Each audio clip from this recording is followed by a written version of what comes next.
ঈদের মধ্যে অনেকগুলো আইটেম রান্না করেছি, সবগুলো আইটেম খাওয়া হয়নি, তাই তো আমি এই পাস্তাগুলো ডিপ ফ্রিজে রেখে দিলাম। আসসালামু আলাইকুম। 1 কাপ তেল, পেঁয়াজ কুচি আর কাঁচামরিচ কুচি, সাথে একটা ডিম দিয়ে দিলাম। ডিম কিছুক্ষণ ভেজে নিয়ে এবার আমি মশলা বানিয়ে রেখেছি, সেই মশলা দিয়ে দিলাম। আমি 1 লিটার মতো পানিতে সয়া সস, টমেটো সস, পাস্তার মশলা একসাথে মিক্স করে একটা মশলা তৈরি করে রেখেছি। এবার বলক আসা পর্যন্ত অপেক্ষা করব।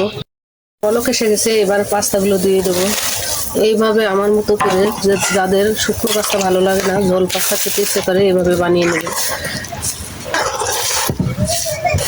সামান্য কিছু লবণ দিয়ে দিলাম। 2 মিনিট মতো জাল করে নিলাম, এবার উঠাই নেব। পাস্তা কমপ্লিট হয়ে গেল। আমি একটা বাটিতে পরিবেশন করে নিয়েছি, সাথে আমি শসা আর কাঁচামরিচও কেটে নিয়েছি। এইভাবে যদি ঝোল পাস্তা আমরা রান্না করে খাই, ভীষণ মজা হবে। বাড়িতে সবাই ট্রাই করে দেখতে পারেন।